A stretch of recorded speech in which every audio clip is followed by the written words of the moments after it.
Bonjour à toutes et à tous et merci de vous joindre à nous aujourd'hui. Bienvenue au webinaire de lancement du projet national d'évaluation comparative DPC-RAM. Je m'appelle Sarah Lake et je suis bibliothécaire en préservation numérique à l'Université Concordia et aussi agente de programme invité de l'ABRC pour la préservation numérique. Et je co-dirige ce projet avec Amanda Tomei, qui est la coordinatrice de la préservation à l'Alliance de recherche numérique du Canada. Donc, Amanda et moi, nous sommes ici aujourd'hui pour vous fournir de l'information sur ce projet de la BRC, dont l'objectif est d'aider les établissements à travers le Canada à évaluer leur capacité en matière de préservation numérique. Alors, j'aimerais commencer par reconnaître avec gratitude que je me trouve sur les terres et les eaux non cédées et traditionnelles de la nation Ganegahaga, qui fait partie de la Confédération Haudenosaunee. En tant que personne allochtone, blanche, née et ayant grandi ici, je reconnais que ma relation à ce lieu s'accompagne d'une responsabilité et d'un engagement à agir avec respect et réciprocité. Je continuerai à soutenir des organisations dirigées par des personnes autochtones et à chercher des façons d'approfondir cette responsabilité à travers des actions continues. Je vous encourage à partager dans le clavardage où vous vous situez, aussi à visiter nativeland.ca pour en apprendre davantage sur l'endroit où vous vous trouvez. Donc, Elizabeth a déjà mentionné le code de conduite, donc je ne m'attendrai pas sur ça, mais vous pouvez trouver le code au complet sur le site de la BRC. Alors, le webinaire aujourd'hui comprendra un survol de l'ABRC pour ceux et celles qui ne sont pas familières avec l'organisation et sur le groupe de travail sur la préservation numérique. On fera aussi une petite introduction au DPC-RAM. On vous donnera plus de détails sur comment participer à ce projet, incluant comment soumettre vos résultats, ainsi qu'un survol des ressources qu'on a créées en soutien aux participants. Et la présentation sera suivie d'une période de questions. On fera aussi un petit sondage juste pour connaître un peu qui est dans la pièce et votre niveau de familiarité avec le RAM aussi. Et si vous avez des questions, n'hésitez pas à n'importe quel moment à les mettre dans le clavardage. Amanda va m'aider à répondre aux questions quand elles viennent. L'Association des bibliothèques de recherche du Canada, l'ABRC, regroupe les 29 plus grandes bibliothèques de recherche universitaires au Canada, ainsi que 3 établissements fédéraux.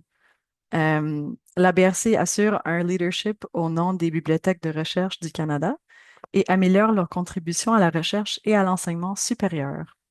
Le travail de l'ABRC est soutenu par plusieurs comités, chacun se concentrant sur des domaines spécifiques.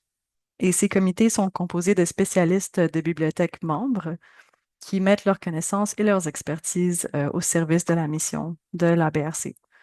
Donc, on a ici un petit résumé des différents programmes et activités de l'ABRC. Et donc, le projet qu'on vous présente aujourd'hui est mené par le groupe de travail sur la préservation numérique de l'ABRC, qui soutient le mandat du comité sur l'avancement de la recherche. Donc, ce groupe travaille à l'intendance à long terme du dossier académique numérique canadien et du patrimoine documentaire. Son travail comprend l'évaluation des capacités, l'identification et la promotion des approches, des normes, des pratiques et des technologies pertinentes, et la liaison avec les efforts similaires au niveau international. Le groupe de travail organise également les sommets At Risk North sur la préservation numérique qui vous avez peut-être vu passer. Le groupe réunit des membres provenant d'établissements nationaux tels que Bibliothèque et Archives Canada, ainsi que Bibliothèque et Archives nationales du Québec, euh, ainsi que des bibliothèques de recherche et des archives à travers le pays. Pour plus d'informations sur le groupe, y compris la liste de membres actuels, vous pouvez aller voir le site web de la BRC. Donc, je vais donner juste pour commencer les grandes lignes du projet qu'on présente aujourd'hui.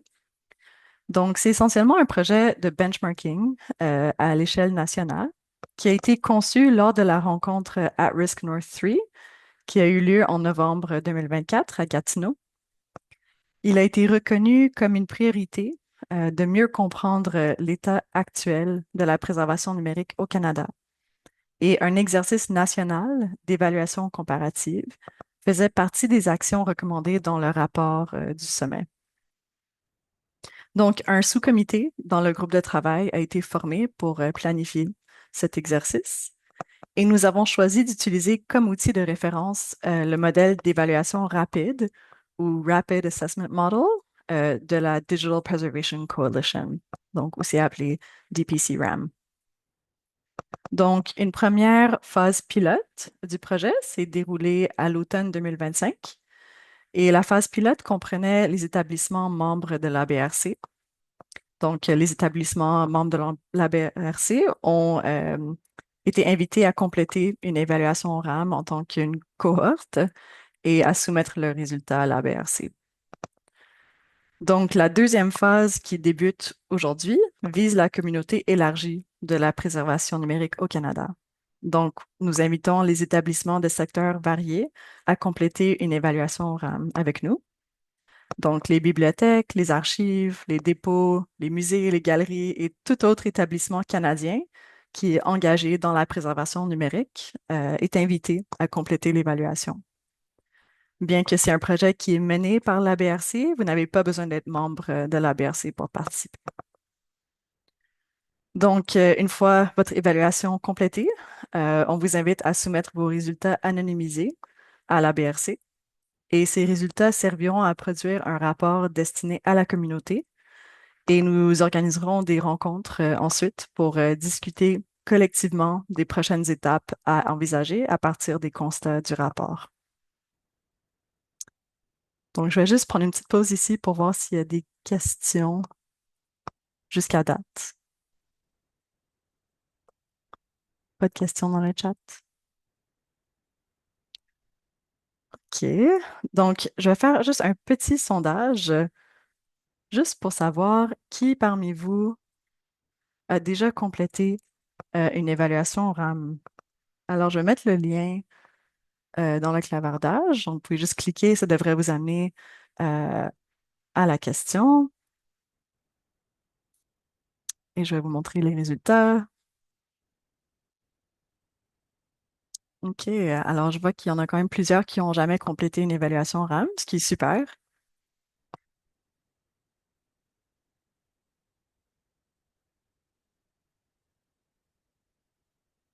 Parfait. OK, donc vraiment la grande majorité n'ont jamais complété. Alors, vous êtes au bon endroit. C'est super, c'est exactement ce qu'on veut. Euh, donc, je vais retourner à ma présentation.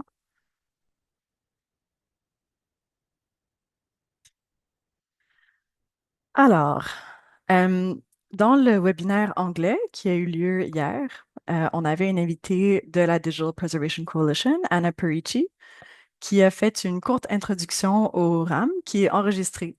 Donc, j'ai ajouté sa présentation dans les ressources pour participants qu'on va partager un peu plus tard. Donc, si jamais vous aimeriez aller regarder sa présentation, vous avez accès. Mais je vais juste résumer un peu les grandes lignes en français, puisque sa présentation, c'était en anglais.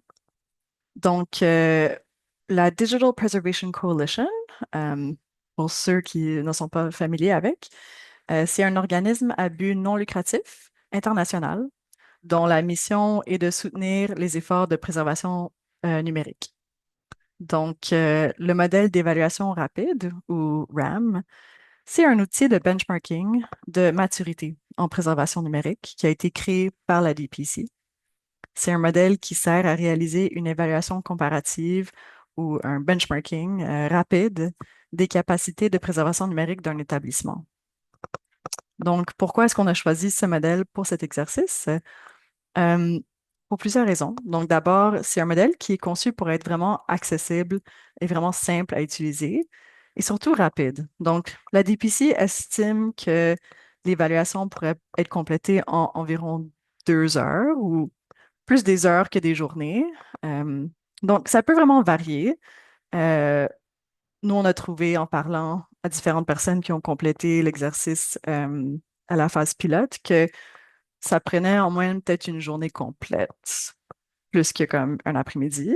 Donc, ça dépend vraiment. Ça dépend aussi si vous décidez de faire l'évaluation seul ou si vous le faites avec vos collègues en collaboration. Des fois, ça peut prendre un peu plus de temps pour avoir un consensus. Donc, euh, mais ça reste tout de même assez rapide à compléter.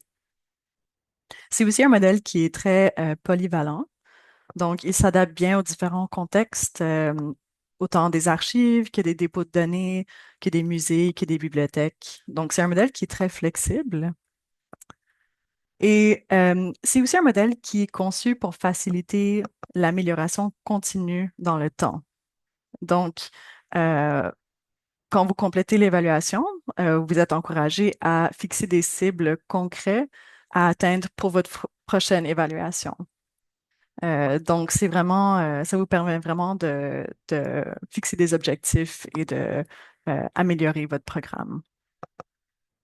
Aussi, le RAM a déjà été traduit en français, ce qui est très utile pour nous dans le contexte canadien. Euh, donc, Amanda vient de mettre le lien pour le modèle RAM dans le clavardage. Euh, donc, pour réaliser l'évaluation, c'est assez simple.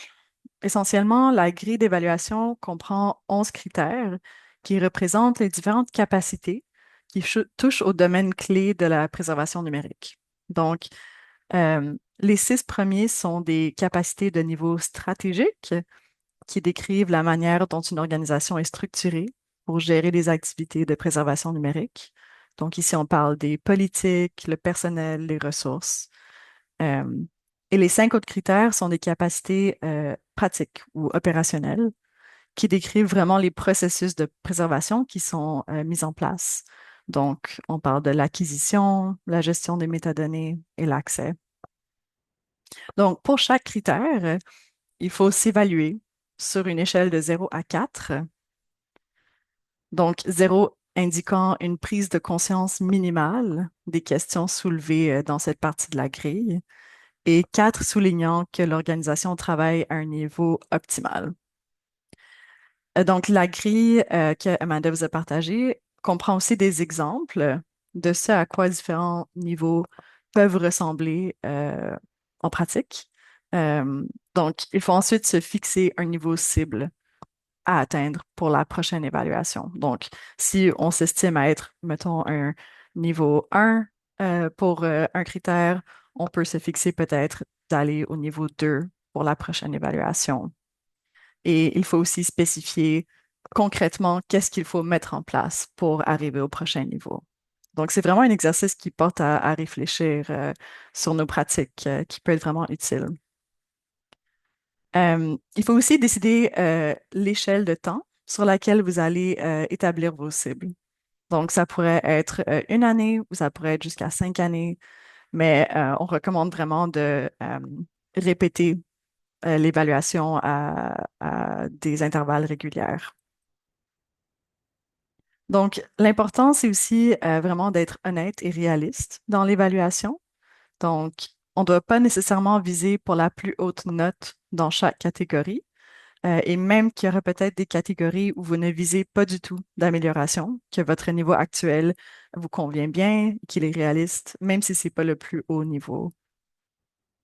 Je note aussi qu'on a inclus dans le répertoire de ressources une copie du DPC Forward Plan. Donc ça, c'est un modèle qui accompagne un peu la grille d'évaluation que vous pouvez utiliser à la suite de votre évaluation pour établir un plan concret pour atteindre vos cibles. Je vais poser encore ici pour des questions. C'est des questions sur le DPC RAM. C'était vraiment un survol très, très rapide, mais j'espère que ça vous donne quand même une petite idée de ce à quoi vous pouvez vous attendre en complétant votre évaluation.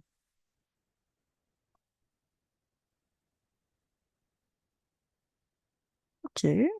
S'il n'y a pas de questions jusqu'à date, je vais continuer. Alors, une fois que votre évaluation est complétée, on vous encourage à soumettre vos résultats. Donc, l'un des objectifs principaux de ce projet, c'est de dresser un portrait de la préservation numérique au Canada et d'identifier des domaines où on peut renforcer collectivement nos capacités. Donc, on vous encourage vivement à soumettre vos résultats afin de contribuer au succès du projet, mais c'est entièrement volontaire, donc vous n'êtes pas obligé. On a préparé des versions anonymisées des feuilles de travail RAM qui sont disponibles dans le répertoire de ressources et on vous demande d'utiliser ces versions anonymes lors de votre soumission. Aussi, si jamais vous avez déjà réalisé une évaluation RAM indépendamment de ce projet au cours des 36 derniers mois, vous pouvez la soumettre telle qu'elle. Et si jamais il y a des membres de l'ABRC ici qui ont déjà participé à la phase pilote de ce projet et que vous avez déjà soumis vos résultats, vous n'avez pas besoin de les resoumettre. On va vraiment comptabiliser les soumissions de la phase pilote et de cette phase ensemble. Mais si jamais vous aviez réalisé une évaluation, mais vous ne l'avez pas encore terminée ou pas encore soumis, donc vous avez encore le temps de le faire. Donc, un dossier de dépôt a été créé dans Nextcloud pour les soumissions. Alors, les serveurs Nextcloud que nous utilisons sont hébergés à l'Université Simon Fraser. Donc, toutes les données restent au Canada et les résultats seront examinés par le groupe de travail et les résultats agrégés seront déposés euh, dans le dépôt fédéré des données de recherche. Alors, Amanda vient de partager la page web du projet, donc merci Amanda. Vous trouverez sur la page web un lien vers le répertoire de ressources. Donc, toutes les ressources sont disponibles en anglais et en français. Et je veux remercier vraiment les membres du groupe de travail qui ont vraiment mis beaucoup d'efforts à créer toutes ces ressources et aussi à aider avec la traduction. Donc, merci. Donc, le dossier comprend un guide de démarrage avec quelques conseils pratiques sur la planification et la réalisation de votre évaluation. C'est un guide assez court, je pense que c'est 4 ou 5 pages. Et je vous recommande vraiment de le regarder si jamais c'est la première fois que vous faites une évaluation RAM. Il y a aussi un peu d'informations dans le modèle RAM lui-même, qui va un peu plus en détail avec des exemples aussi. Donc, vous pouvez regarder les deux. Euh, mais je trouve que le RAM est comme assez long, la description. Donc, si vous voulez juste comme un survol vraiment rapide, vous pouvez regarder le guide de démarrage. Et je pense que ça vous pointera dans la bonne direction pour commencer. On a aussi une foire aux questions pour le projet, qu'on risque de ajouter des questions pendant qu'ils arrivent. Il est aussi disponible sur le site web du projet.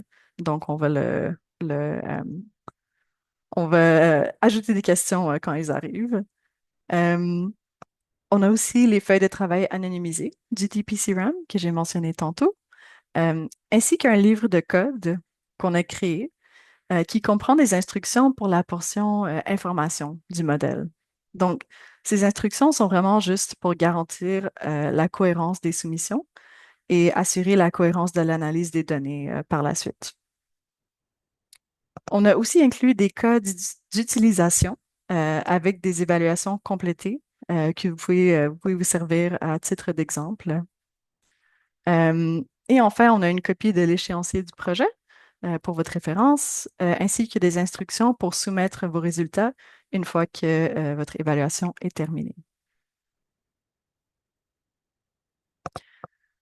Donc, pour offrir un soutien supplémentaire aux participants, nous organisons aussi des séances de soutien. Donc, en anglais, on appelle ça Office Hours. Et on a fait ça durant la phase pilote aussi. Et c'était vraiment apprécié par les participants. Donc, on le refait cette fois-ci. Euh, Essentiellement, c'est des séances communautaires informelles qui sont conçues comme un espace convivial pour poser des questions, recevoir des commentaires ou simplement disposer juste un temps dédié pour avancer votre évaluation. Donc, les membres du groupe de travail vont être présents pour faciliter la discussion, mais c'est vraiment avant tout un moment d'entraide entre pairs où les participants peuvent partager leurs connaissances et réfléchir ensemble à des questions complexes. Donc, pour l'instant, nous prévoyons faire une séance en anglais et une en français. L'information pour l'inscription sera disponible d'ici la semaine prochaine sur le site web de la BRC et à travers divers canaux de diffusion. Mais j'ai déjà mis les dates et les heures ici, si vous voulez sauver la plage horaire. Et si jamais il y a une forte demande, on va peut-être aussi organiser des séances additionnelles au mois de mai.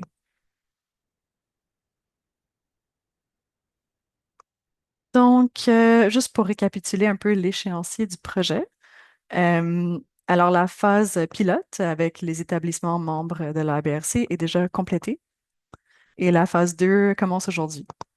Donc, comme j'ai mentionné, on aura nos séances de soutien à la fin du mois. Et ensuite, vous aurez jusqu'à la fin du mois de juin pour compléter votre évaluation et soumettre vos résultats si vous souhaitez participer. Ensuite, entre juillet et octobre, le groupe va analyser les données et produire un rapport. Et on vise la diffusion du rapport en novembre 2026. On va aussi organiser des assemblées publiques pour discuter du rapport et des prochaines étapes avec la communauté de préservation. Donc, si vous êtes prêt à entreprendre l'évaluation avec nous, voici les prochaines étapes. Alors, rendez-vous dans le dossier de ressources. Vous pouvez télécharger votre feuille de travail d'EPC RAM et consulter notre guide de démarrage. Aussi, faites passer le mot. Donc, nous espérons recevoir des soumissions provenant d'une grande variété d'établissements et de milieux différents pour vraiment avoir un portrait complet de la situation de la préservation numérique au Canada. Donc, partagez avec vos réseaux et avec vos collègues aussi. Inscrivez-vous aux séances de soutien une fois que c'est annoncé. Euh, et une fois votre évaluation terminée, vous pouvez soumettre vos résultats anonymisés à la BRC. Donc, si jamais vous avez des questions, n'hésitez pas à écrire à l'adresse courriel de la BRC et les demandes seront acheminées vers moi et Amanda et ça nous ferait plaisir de répondre.